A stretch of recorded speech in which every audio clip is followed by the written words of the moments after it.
मोहतरम नाजरीन, आज का हमारा मौजूद सुखन 23 मार्च का वो अजीम शान दिन है जब करारदाद पाकिस्तान पेश की गई। अगर अक़वाम आलम का जायज़ा लिया जाए तो इनमें कुछ महीने होते हैं जो शायरा तारीख़ में एक संग मेल की हैसियत रखते हैं, और पाकिस्तान की तारीख़ में मार्च का महीना भी बड़ी अहमियत का हामिल है। और इसी महीने में 23 मार्च का वो अजीम दिन भी है जब अंग्रेज़ की ग़ुलामी से निजात के लिए करारदाद पाकिस्तान मंजूर की गई। और आज की इस वीडियो में हम आपको 23 मार्च की तारीख़ और इस दिन पेश होने वाली करारदाद के बारे में बताएंगे।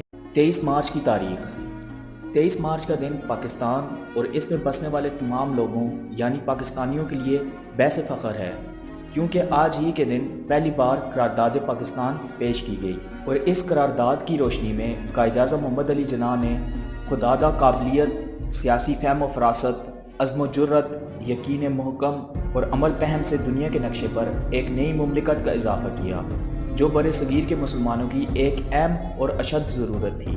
कौमी ज़िंदगी के बाज़ लम्हात बड़े फ़ैसला कुन होते हैं। ऐसा ही एक लम्हा मुसलमानाने बरे सगीर की ज़िंदगी में 23 मार्च 1940 को आया, जब लाहौर में बादशाही मस्जिद के करीब एक वसी और अरीज़ मैदान में लाखों मुसलमान इकट्ठे हुए और बंगाल के वज़ीर आला मौलवी फजलुल हक ने एक करारदाद पेश की, जिसकी तायीद मुसलमानों ने दिलो जान से की, जिससे उनकी किस्मत का पांसा पलट गया। 23 मार्च 1940 को शहर लाहौर में मुसलमानाने हिंद ने अपनी मंजिल का ऐलान किया था और दो टोक अल्फाज में कहा था, हम हिंदुस्तान में मुसलमानों के लिए आज़ाद खित्तों की जद्दोजहद का ऐलान करते हैं। इस तारीख़ी करारदाद की रोह से ऑल इंडिया मुस्लिम लीग का इजलास पूरे गौर व खौज से इस नतीजे पर पहुंचा कि हिंदुस्तान के आइनी मुस्तक़बिल से मुतल्लिक़ सिर्फ वही तजवीज़ काबिल अमल और कबूल होगी जो मंदरज झेल उसूलों पर मबनी होगी, यानी मौजूदा सूबाई सरहदों में रद्द-बदल करके मुल्क की तकसीम इस तरह की जाए कि उन इलाकों में आज़ाद रियासतें कायम हो सकें जहाँ मुसलमानों की अक्सरियत है। यानी हिंदुस्तान के शुमाल मगरबी और शुमाल मशरक़ी खित्ते में जो इलाके शामिल होंगे उनको मुकम्मल खुद मुख्तारी और इक़्तिदार आला हासिल होगा। 23 मार्च को करारदाद की मंजूरी के बाद क़याम पाकिस्तान की जद्दोजहद फ़ैसला कुन मरहले में दाखिल हो चुकी थी। कौम को एक वाज़ेह नस्बुल ऐन मिल चुका था। खुशकिस्मती से कायद-ए-आज़म रहमतुल्लाह अलैह जैसे मुतबर कायद मुयस्सर थे, जिनकी क़यादत सैर अंगेज़ और वलवला अंगेज़ होने के अलावा सियासत में सदाकत और दयानतदारी की अलबरदार भी थी। दूसरी जंग अज़ीम के ख़ात्मे तक मुसलमानाने हिंद मुस्लिम लीग के परचम तले मुत्तहिद हो चुके थे। 1945 में वायसराय हिंद लॉर्ड डेवल ने मुस्लिम लीग और मुतालबा पाकिस्तान की मकबूलियत और दूसरी जमातों की ताकत का अंदाज़ा करने के लिए इंतखाबात करवाए।